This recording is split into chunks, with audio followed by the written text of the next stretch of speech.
And we are live with another edition of the All Gas No Break Sports Show. I am one of your co-hosts, Nicholas Pavon, joined alongside, as always, my co-host Andrew Johnson, as we are now through 10 weeks of the National Football League season. And what a wild week 10, to say the least, that we had this past Sunday, as well as Thursday and Monday. A crazy game on Thursday night between Cincinnati and Baltimore. We saw an unbelievable finish at Arrowhead between the Broncos and Chiefs. We saw the Steelers and Commanders come down to the wire as well. And a really good Sunday night football game as well between Detroit and Houston. And a big win for a team it is Tuesday. I'm trying to think of my days at this point, Johnson. I don't even know what day it is at this current point.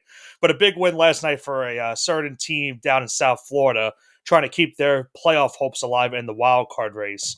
But a lot to talk about here on the show for going into week number 11. Man, I didn't know you talk about the Marlins right now. How nice of you. They did hire a new manager. Oh, they did? Who'd they hire? I think the first base or one of the bench coaches, I think, for the Dodgers. It's someone on the Dodgers. I forgot who it was.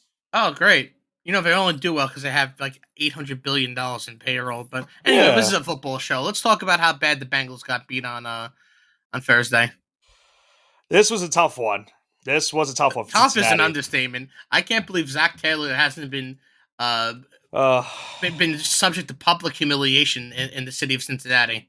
I will say, for the majority of that first half, Johnson, I felt so good about myself because I took the under for this game on our show last week. And I thought, wow, I hit the nail on the head. Like, this game's going to go under. The Ravens are struggling offensively in this first half. Cincinnati's actually doing just enough on offense. It was 14-7 going into halftime. And then the second half happened. And the second half is where we saw a lot of points and kind of what we saw similar to the matchup these two teams had the last time they took on each other earlier this season. We saw big plays from Jamar Chase, two noteworthy touchdowns, a 67-yarder in the third quarter, a 70-yarder in the fourth quarter. Lamar Jackson and company doing what they usually do best. You know, Derrick Henry getting a rushing touchdown. Lamar made some big plays as well. Touchdown to Tylan Wallace and Mark Andrews. But this game came down to the wire, and we saw, Joe Burrow and company go down the field, get a touchdown, and make it a 1-point game. And then it came down to the conversation, Johnson, of do you go for two or do you go for the extra point and go for overtime?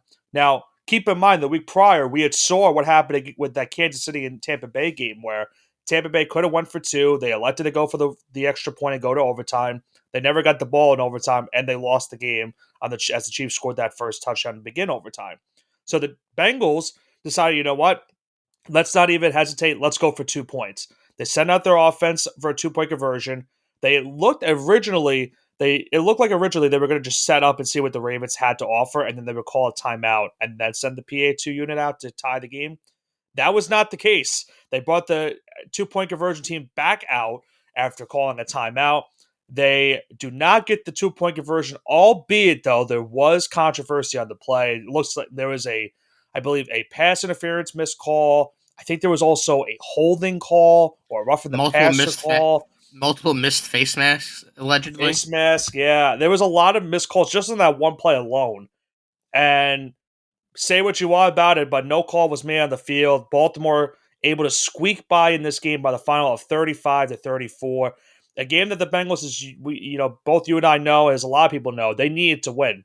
They now dropped to 4-6 on the season. They pretty much now are in win now, mentality at this rate. We already had, they were already in that mentality going into this game, and now it's got even further after this loss. And the schedule, if you look at it, they still have to play the Steelers twice. We kind of talked about this last week also. They still have the Steelers twice. They have the Chargers on Monday night coming up. Denver has been a little bit better as of late. And the other games they should be able to win, but it's getting very, very dire for the Cincinnati team if they want to make the playoffs this season. Make the playoffs? I mean, it's still possible. Like, it's possible for them to make the playoffs. I still think they should just tank and just fire Zach Taylor. Listen, they're going to lose T. Higgins in the offseason anyway. Why don't they tank? Maybe this will lose every game on purpose because the race to the number one pick isn't that bad. As bad, it could be a lot worse right now. They didn't get the number one pick, though. I don't think they'll get the number one pick, but just think that maybe they'll get like a top 5 pick. I don't think that's out of the realm of possibilities. I don't even know if they get that. I don't know if they can get that. Don't think so? There's a lot of bad teams in the NFL this season. Yeah, I know, I but think we're there's a lot of 2 and 3 win teams. That's what I'm trying to say. I just don't. I just if you look at those 2 or 3 win teams, I don't know necessarily how many more games those teams win the rest of the season. Like they're really, really, really bad. Like some of them do play each other, so I guess that maybe could cancel out. That's what I'm trying Sure, to say. but I, they're not going to do that. They also have to pay Jamar Chase soon because he's on that contract where it expires in 2 seasons. So it's like the identity of their team, I don't even know. Like, you want to make the playoffs season, surely. Every team in the NFL obviously strives to do that. They get one step closer to a Super Bowl. But it's just the same consistent things for the Bengals every single week that we usually talk about here on the show. It's just the defense looks terrible. They really played great in that first half. And then for some reason, the second half, they couldn't do anything. They couldn't stop the run. Lamar Jackson was making some big throws down the field. They couldn't stop the pass. And this was a game that they had in their hands, a 14-point lead with 13 minutes to go in the third quarter, and they lose the game by a point because they went ballsy and tried to go for that 2-point conversion, even though they should have gotten a flag called on the play. It did not work in their favor, and they lose the game. And I don't really want to beat a dead horse here because they clearly blew this game. Joe Burrow is having one of the best, if not the best, career of seasons of his career, Yeah. and he's being wasted now. If I'm Joe Burrow, I want out. I would demand a trade in the offseason. Yeah, well, he's remember he signed that big contract extension with them not too long ago, so I doesn't mean, I seem like feel that's going to be the case. here's the thing: if he doesn't sign that, they just franchise tag him, and it gets ugly. So like, it's not like the NBA where like, oh well, you could just leave. It's like the Yeah, NFL is a little bit different. yeah, that's true. I don't know. The Bengals are just in that weird spot where like they have the talent, but one thing or another leads them to losing these games, whether it be their defense or their head coach. And we all know my stance on the head coach Zach Taylor. It's crazy to think that a Super Bowl run has pretty much prolonged the Bengals to being where they're currently at right now. That's really what it's come down to for this team, and I don't know. I don't know where you go from here. I mean, they still, like I said, there's still a good chance of them making the playoffs, in my opinion, but they can really afford to lose another game this season, it seems like, at this point. And you still have to play, as I mentioned, the Steelers twice, and you have to think they're going to at least split that series with Pittsburgh. And if that's the case, then it's a 10-win team going to get you into the postseason this year in the AFC. Maybe Maybe. I don't know. that's why they should tank. Because you have teams like Houston, you have teams like Denver. Well, I should say Houston. Houston's leading the division. I should say Denver. You have the Chargers who've been better this season. Baltimore and Pittsburgh are going to cancel each other out because one of those two teams is going to win the division and the other team is going to be a wild card. So right there and then you have a Baltimore, Pittsburgh, you have the Chargers, and then you have the Broncos right now as the 3 wild card teams. So right there, that's already a bad sign for Cincinnati. They got to win on Monday night against the Chargers. They lose that game, the season's pretty much over for them at this point. They realistically might not have any hope to make the playoffs. And this is, it's crazy to think that this is the conversation. They're only a game out of the playoffs right now as the season goes on, but This is a team it that feels like, they should have 6 or 7 wins right now. yeah, and they should realistically have beaten Baltimore in both of the games that they played them this season. They should have swept the season series. This Had a double-digit this lead in both games. It is what it is. I really don't have much more to say on this Ravens win, but just it's a gritty team. It's a come behind win, and we can't really discount Lamar Jackson at this point. I think he is probably one of the, if not the best quarterback in the NFL currently. And it seems like more people doubt him, the better he becomes each year. Yeah, yeah, for him, it's going to come down to how you do in the playoffs because we know he's a good regular season quarterback. He has Yep. to step up in the playoffs. That's what it comes down to. Yep. That's the last missing piece of the puzzle for him to Right, beat the allegations. right. Let's go into this next game, Johnson. I know this is a game that you're not really looking forward to talking about, but a very, very tough defeat for the Denver Broncos, who had maybe out of all the teams this season had the best chance to finally end the Kansas City Chiefs win streak this past Sunday. Denver jumped out to an early 14-3 lead in the second quarter. Bo Nix was making some nice throws. Cortland Sutton was making big catches like he's been doing all season for Denver. And their defense was playing pretty solidly in that first half as well, really holding Kansas City to 10 points. They get a late touchdown before the first half ends, and they got it on a fourth down conversion inside the goal line. So it was 14-10 Broncos going into halftime. They held the 1 point lead going into the fourth quarter. The Chiefs would finally take the lead in the fourth quarter on a late Harrison Butker field goal, but that gave Denver a lot more time to go down the field and potentially win this game. And they got in position to do that exactly. They set up Will Lutz for a 35-yard field goal to win this game and send the Chiefs to their first loss since Christmas of last season. But unfortunately for Denver, Leo Chanel of the Kansas City Chiefs blocks the game-winning field goal and breaks all of Denver's hearts as the Chiefs hang on by the final of 16-14. They remain undefeated on the season, 9-0 now on the year. As I mentioned, have not lost since last season, which was Christmas time of last year when they lost to the Las Vegas Raiders. And now a tough game for them upcoming on Sunday against Buffalo. A game that a lot of people are going to watch for obvious reasons. It's become one of the better rivalries we've had in the last 5 years in the NFL. And we'll see if the Buffalo Bills can potentially hand Kansas City its first loss of the season. I'm not going to comment on this game because I'm over this. Patrick Mahomes strung together two decent football games for the first time in 24 games. They still shouldn't be 9-0, even though they kind of deserve to win this game. It's just I'm sick of it. I don't want to talk about it. I will say it's a good showing from Denver because the week prior they got destroyed by Baltimore, and you and I both thought that because of how they played in that game, it was probably going to happen again against Kansas City, and they put up a really good showing, and they're proving that despite them having a rookie quarterback, Bo Nix has actually looked pretty solidly this season. He had a really tough start to the year, but he's playing a lot better as of late, and could really make the case to win Offensive Rookie of the Year potentially in the NFL this year. And as I mentioned earlier, he has Denver right now as the last wild card in the AFC, so they're right now in a position to be in a position at the end of the season in terms of making the playoffs. Oh, in position to be in position. The good old St. John special. Yeah. And if you look at their schedule, I will say it's not easy for Denver to end the season. A tough game on Sunday against Atlanta. They have to play the Chargers later in the season, who they lost to earlier. They have to play Cincinnati, as I mentioned earlier. And then they round out the year at home against Kansas City. And depending on where the Chiefs are at that point in the season, maybe the Chiefs bench their starters in that game.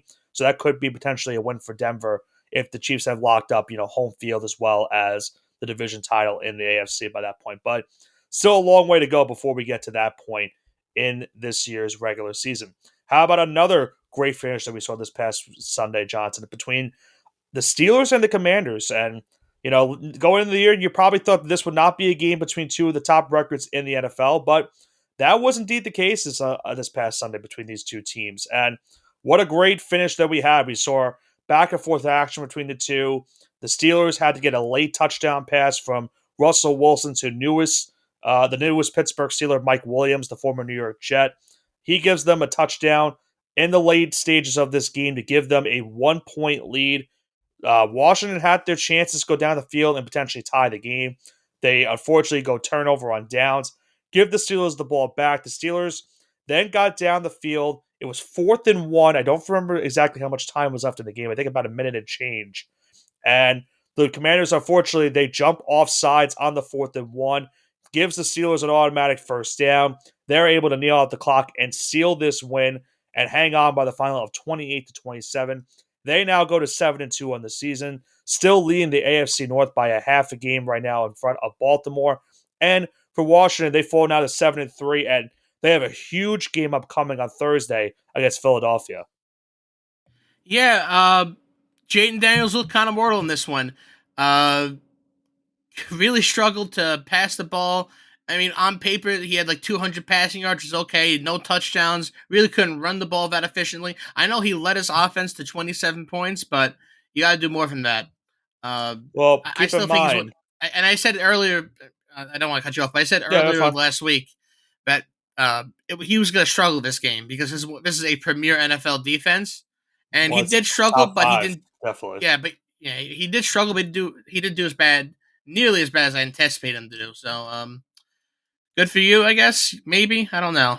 I think you're going to bound to have a game like this at some point in your NFL career, and I think what's the biggest thing for the Commanders in this one, the fact that they got 27 points, in my opinion, was I don't want to say a miracle, but it was very Close to surprising it. because if you look at the stats, they should not have gotten 27 points. But the Steelers had a fake punt that they tried early in this game that didn't go their way. Russell Wilson threw an interception, so the Commanders realistically took advantage of the short field positioning in this game, and that's why they were able to get the amount of points that they did get in this one. But at the end of the day, they just could not get, the necessary first downs that they needed as they after they gave up the touchdown.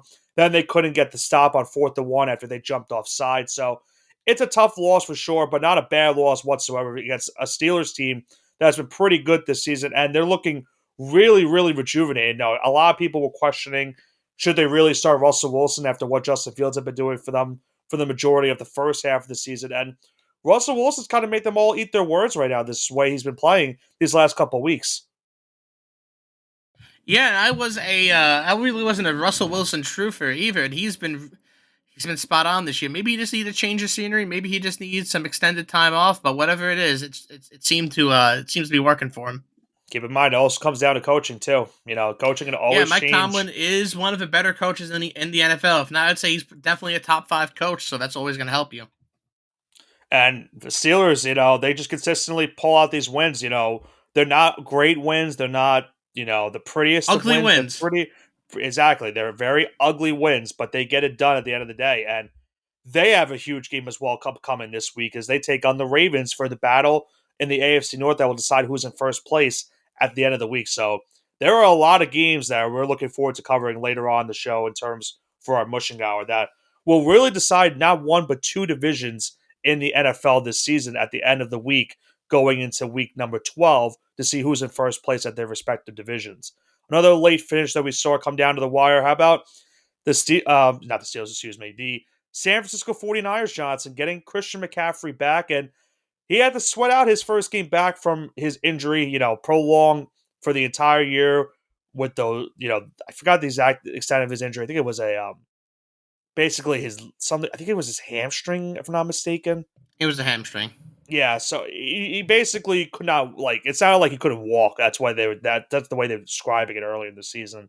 And after 10 long weeks, they finally got him back. Now, it didn't really make a big impact in the running game. He was a huge factor in the receiving game for Brock Purdy in this one. He had 6 catches for 68 yards. Ricky Pearsall had a touchdown. We saw George Kittle had an insane touchdown as well. Baker Mayfield had one of the best 4th down conversions I've ever seen for Tampa Bay. Had to stiff arm Nick Bosa just to keep the game alive and get the 4th down conversion. Something that I thought would never happen. And despite, the 49ers missing, I believe, 3 field goals they missed in this game, they were able to set themselves up for the game winner at the end, and they would, in fact, get that game winner. They beat the Buccaneers 23-20. Another heartbreaking loss for Tampa Bay. It's pretty much been the same story, a different week for Tampa Bay this season. Their last 3 games have been all heartbreakers against Atlanta, Kansas City, and now San Francisco, as they now drop to 4-6 on the season going into their bye week. What do you do here now? Like, if you're a head coach, what do you do in this situation? For which team? Oh, that's a good question. So let's go both because they're both in really interesting positions here. Well, So I think I'll let you start with San Francisco. if you look at San Francisco, I don't think you do it. I think you just roll with what you got. You're getting healthy at the perfect time in the season. You finally got your superstar running back in Christian McCaffrey, and running him. They ran the ball 13 times with him. They got him involved in the passing game a lot, which is a good sign to see. So getting him back involved is going to be this biggest step for this team going down the stretch of the season. And as I mentioned, just getting more healthier is also going to play a factor because you don't have Brandon Ayuk for the rest of the year. And if you look at the NFC playoffs as a whole, a wild card spot realistically could be theirs for the taking for San Francisco. You look at the wild cards right now. You have Green Bay as a wild card team, Arizona is a surprising wild card team, and you look at.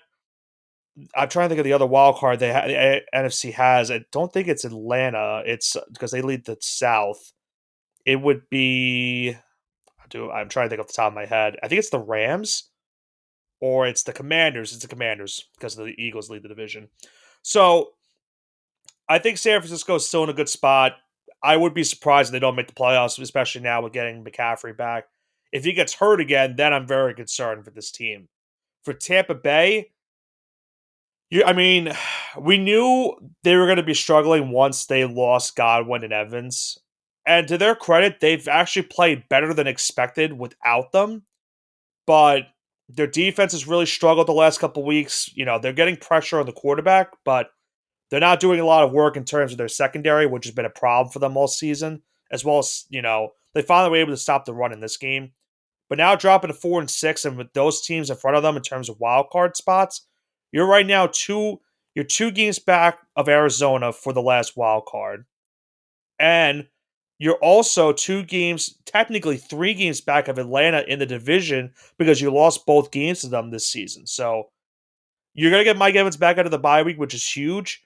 But they probably are in the same boat that the Bengals are in, Johnson, where they're going to have to pretty much win out. I will say, if you look at their schedule, they probably have the most favorable schedule I've seen in the entire NFL I the was rest of the hoping way. this is where I was going to go with it because I am a firm believer that they can go 7-0 and still make the playoffs here. They They're going really to have a could. bye week because they were playing. Now that we know Dak, spoiler, Dak Prescott's going to be out for the entire year. Their schedule right in front of him, and I have this right in front of me. It's the bye week right now, so he has some more time to kind of get healthy, rest up a little bit. They Yeah, have the Giants. another bye week. Giants, Panthers, Raiders, Chargers, Cowboys, Panthers again, and then Saints.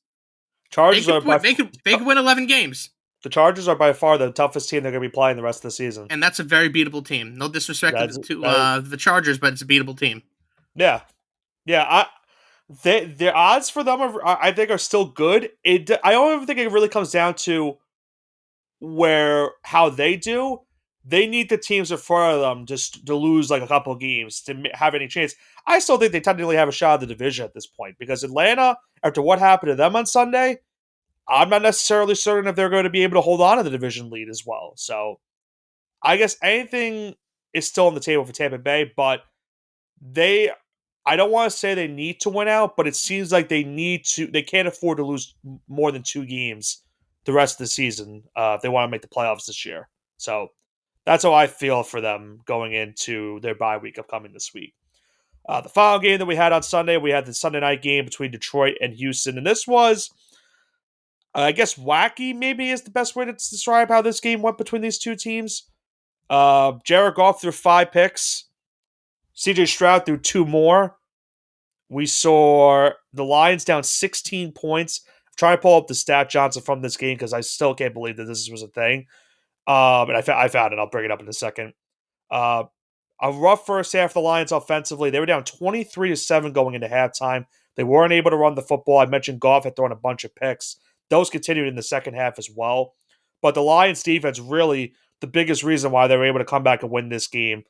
Their defense shut out the Texans in that second half. They finally established the running game in the second half as well with Gibbs and Montgomery. And Goff was able to make at least a decent throw here and there to keep them alive and get them into field goal range. And Jake Bates, the kicker, knocks in the game-winning field goal as time expires. And the Lions, despite that 16-point deficit that they had going into halftime, despite the 5 interceptions for Jared Goff, they are still able to win this game by the final of 26-23. The stat that I was going to bring up, Johnson, for Jared Goff, this was Jared Goff's 7th career game with 4 interceptions. Do you want to know what his record is with that? Despite that, I'm gonna say 4-3. He's now 7-0 with 4 interceptions. He has not lost a game when he's thrown 4 interceptions. That's inverse Aaron Rodgers right there.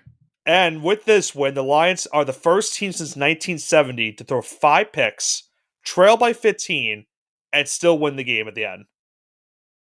All for wrong history if you're a Houston Texans fan. That's just rough. All I'm saying is that this is very rough.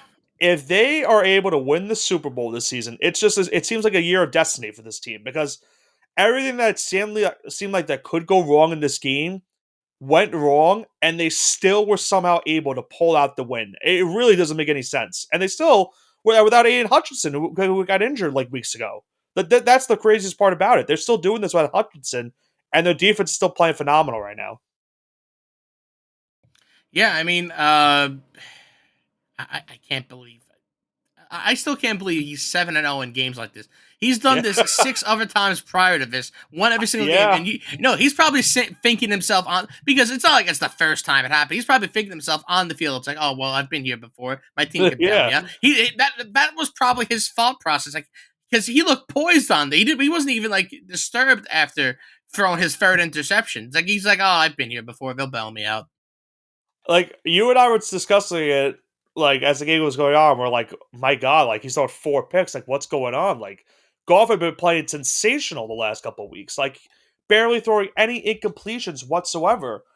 And it just seemed like something was going on, and he kept throwing interception after interception after interception, and it didn't matter because they still won the game. Like you're never gonna see a stat like that with Goff probably ever again. Like be 7-0 after throwing 4 interceptions in a The game. eighth time is That's going to be nuts. against the Chiefs in the Super Bowl. You would love Script every writers, second. You would love I every would second of because that it would happens. make up for Patrick Mahomes' biggest fluke season of his career.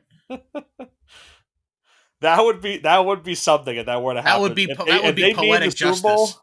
if they meet in the Super Bowl, that does happen. That would be I guess in your sense poetic justice for sure. But yeah, tough loss for the Texans. They fall to 6-4. But the good thing for them, Johnson, is they are in the AFC South, so they're going to be in the playoffs no matter what this upcoming postseason. They have Yep, it's the no bye immediate division. threat. Yeah, they have no immediate threat in that division whatsoever. The only bad thing I think that's going for them is Stroud hasn't played great as of late, but they are going to get Nico Collins back, I would assume next week, so that might help He them. was questionable this week, so he'll be playing next week. Yeah, he almost played this game, and he was down. He was He was downgraded. practicing on yeah he was practicing on Friday going into that game, and he could have easily played, but they wanted to just preserve and make sure that he doesn't get hurt again. So we'll probably see him suit up on Monday night against the Cowboys this week. The final game of the Week 10 slate was the Monday night game that we have between the Dolphins and the Rams, and there's not too much noteworthy from this game. The defenses, surprisingly, Johnson, the defenses play phenomenal in this game between the two. I thought this was going to be a shootout between the two teams. Both quarterbacks throwing an interception. Both teams could not really run the ball with their premier running backs. We saw Tyreek Hill, was rumored to potentially not play in this game. Was a late. They said he was going to play late, maybe like an hour before kickoff. I think the rumor is he has a fractured wrist he's playing through right now, and he still caught a touchdown in this game. But yeah, the Dolphins defense plays big in this one. Pretty much saves their chances of maybe having a less than 1% chance of making the playoffs in terms of wild card seeding. They go to 3-6 now with the win over Los Angeles by the final of 23-15, and the Rams now drop to 4-5. But with the way the NFC West is going, could definitely still sneak in as a division winner, maybe even a wild card winner as well. Yeah, and it's not outside the realm of possibility here. I just want to point out this is one of the most anticipated seasons for the Dolphins in years, and this is one of the least anticipated Patriots seasons in years. And same, this can also apply for the Jets. Oh, definitely applies to the Jets. That's definitely applies for the Jets. Definitely Uh, applies to the Jets. the worst Patriots season that we were anticipating in 25 years, and the best season for the Dolphins and Jets potentially in years. They all have pretty much the same record right I now, don't within know. half a game. Were the Dolphins really expecting that though? They really were. Really? Really I were. thought I thought after losing like Wilkins and stuff, like they were going to be like, Because all right, you listen, know man, what? they had a We could, favorable schedule, right? yeah, but I guess, I They guess, shouldn't have lost to the awful Titans. They definitely yeah, shouldn't but have lost to the but Seahawks or the they didn't Colts. have their They should quarterback. have. Yeah, I know. That's listen. Yeah, Sure, they didn't have a quarterback, but it doesn't make it like less anticipated. I know, but It's like Tom Brady's 2008 season. He blew out his knee. yeah, Like Matt it Castle did happens. great. Yeah, Matt Castle Yeah, did and good. Yeah, they didn't make the playoffs, and that was like the worst season they had in like 20 I don't years know. up I until feel like now. if Tua played in those games, like against Seattle and Yeah, they win. Tennessee, they probably win. Yeah, and Like they that's why definitely it's would. still a highly anticipated season. And the But Colts, yeah, because they're coming up short now. This is a team that should easily be 6-3 right now. right? I could say they'd be a 6-3, 4-5, like 5-4. Like they definitely should be in that mark, but not having Tua definitely hurt them. But I guess you're 3-6. There's still, like I said, there's probably a slim chance you making the postseason, but it's still there. The problem I think they have coming up is that their schedule is like kind of somewhat. It's kind of tough. Raiders, they should win. They probably should be New England with Tua now back. They have to go to Green Bay. Not an easy game. The Jets, who knows what's going to happen? The two times they play them, they're in Houston, and then they play the 49ers at home. That's where I'm like, the chances of them making the playoffs could be really, really slim. They need that defense to just play like they did on Monday night if they want to have any hope to make the playoffs this season. Any But I final think takes with you that, have from? Yep, I was gonna say any final no, takes from Week 10. yeah, no. I think with that being said, we can just go into our mushing hour now. I have one question for you. How upset were you with New England on Sunday? Pretty upset because I'm not as upset because I have an axe to grind against Caleb Williams, and this just That's true. put it to rest because the Patriots defense is awful, and this dude looked like a high school He was seeing quarterback out there. he was seeing ghosts like Sam Darnold. Yeah, so I mean, Jaden Daniels was the pick. If Jaden Daniels is out there on Sunday, he probably would have had 500 yards against the Patriots. That's all I'm gonna say. Okay, that's fair. It's funny because like your last two wins have like you've kind of feel like yeah you're upset because Yeah, it's it ruining your sucks, but tank, like but you I have an beating the axe to Jets and grind, the so Bears, so it's like yeah you're axe to grind. Like you've beaten teams that you're like haha we beat you we really suck like that's where you're at this point. Who was your other win? Cincinnati, right? yeah. Well, that one I was Yeah, just mad about. yeah. That stuff doesn't make any sense. That really yeah that we were upset for different reasons for that game. That's I knocked out in week one. What a joke. Anyway, let's go to week 11 of the Mushing Hour, Johnson, and we need to bounce back from week 10 because week 10 was a pretty rough week for the both of us. I go 3-6, you go 2-5. We're still over 500 on the season, but we really could use a bounce back week upcoming for week number 11, and we have a lot of great games upcoming this weekend, so it's going to be really tough to decipher what we have coming up for this week 11 slate. And no better way to start than with the Thursday night game in a pivotal NFC East divisional matchup that will decide who is in first place in the NFC East standings as the Washington Commanders go into Philadelphia to take on the Philadelphia Eagles. Eagles at home are a 3.5-point favorite. The over-under set at 48.5 points. I'm going with the Eagles minus 3.5 here. That's my pick. Lock it in. Lock it in. Lock it in. I'm gonna take the Eagles minus 2.5. I'm not gonna get screwed over by the 3.5 because that's what happened to us on Sunday night, Johnson, with the Lions. We took them 3.5 and they won by a Yeah, field it goal. happens, man. It does happen a lot.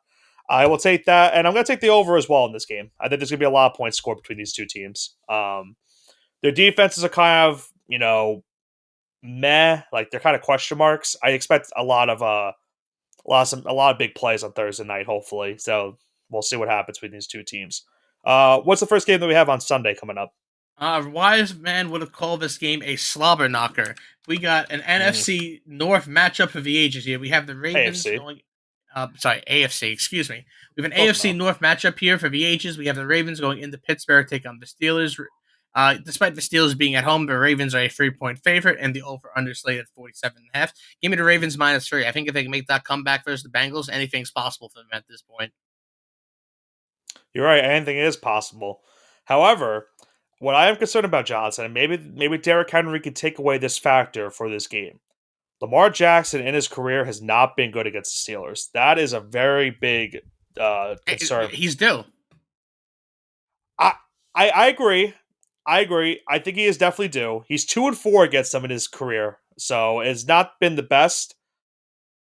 I'm gonna go with the Steelers to cover. I'm gonna go with Steelers +3.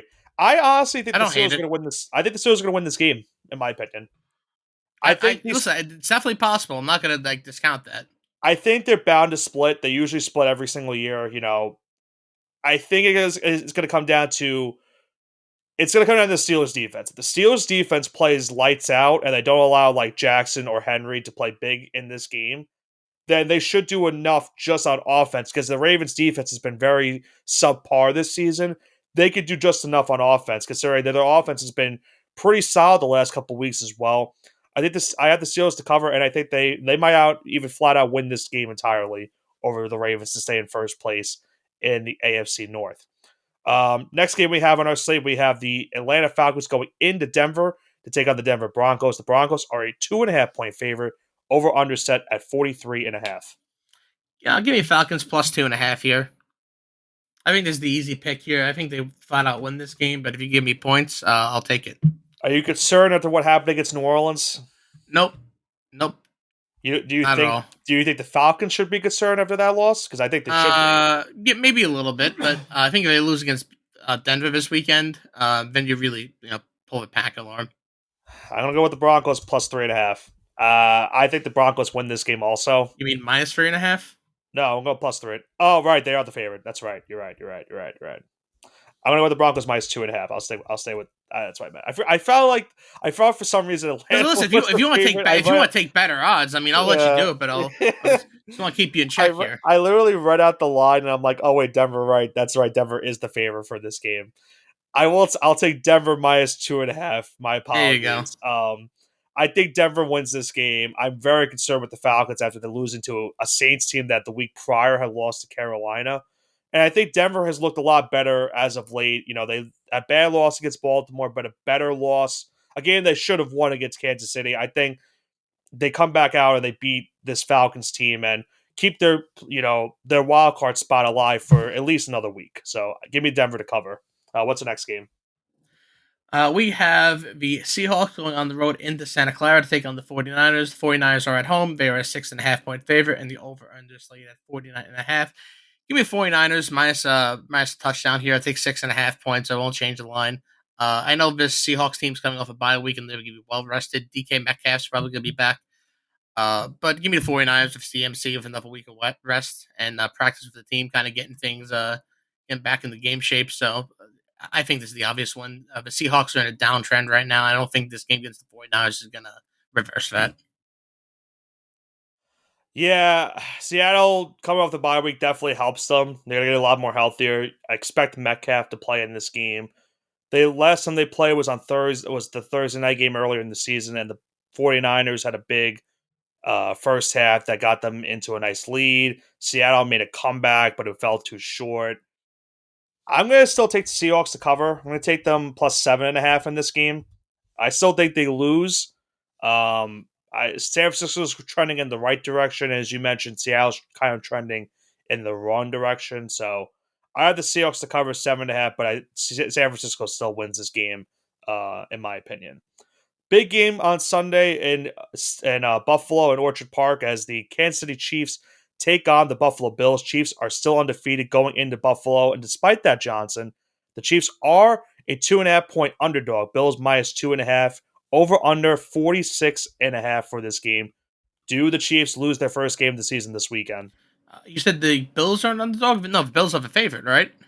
The Chiefs are the underdog. Yeah. So Bills minus 2.5. This is the game they lose. If they don't lose this game, they're not losing one to the Super Bowl. That's the way I look at it. So if they got to lose one, I think it's going to be this one. Yeah, for all my Buffalo fans, I'm going to take the Chiefs plus 3.5. I'm not taking them to win. I'm just taking this in case Buffalo wins in a last-second field goal. I think the Bills do win this game. I think they're getting better in the right direction as well. They're playing a lot more dominantly than the Chiefs have been playing as of late. The Chiefs have been, scratching and clawing their last couple of victories, and you kind of get the sense that at some point their luck's going to kind of run out, and I feel like this is the time spot to do so. And it's a huge game for Buffalo because they win this game. They're one game back of the Chiefs for the best record in the AFC, and all they would need is another Chiefs loss. Then that would get them into potentially having home field advantage throughout the AFC playoffs this upcoming January. So it's a big win. It's a big game for Buffalo. I'm hoping that they pull this one off, and I think they get the job done. But I will take the Chiefs to cover in this game plus 3.5 on Sunday. What do we have on Sunday Night Football? Oh boy, this kind of seems like a good game. We have the Cincinnati Bengals going into Los Angeles, take on the Chargers. Chargers are at home. They are a 1.5 point favorite, and the over under slated at 46.5.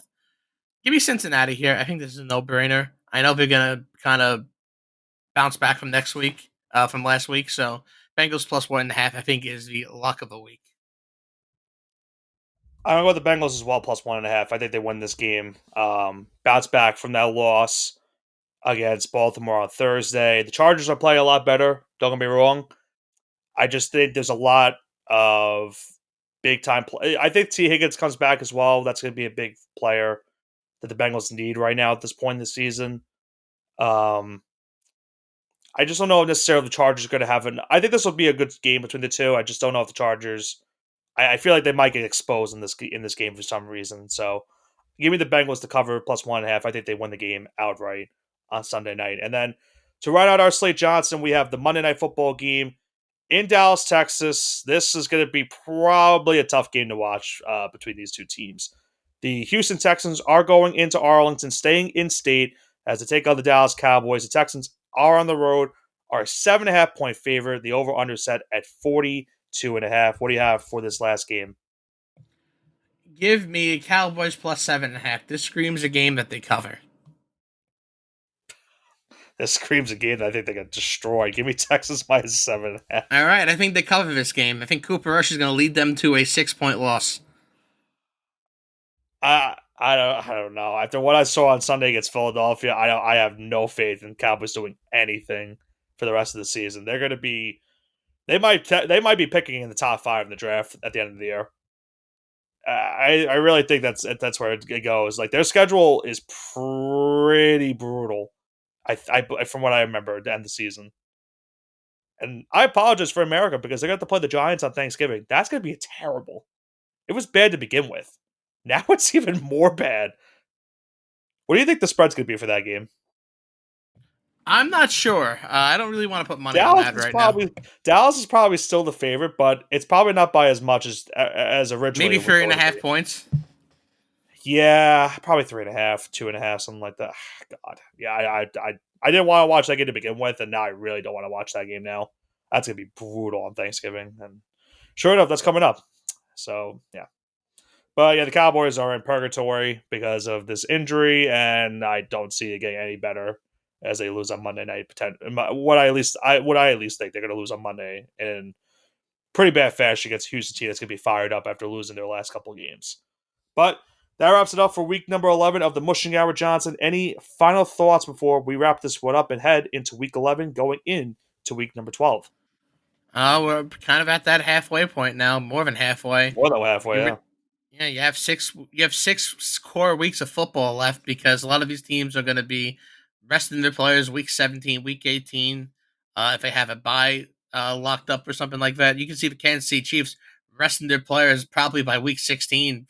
So things might get a little bit crazy here the next couple weeks. So now's the time to tune in.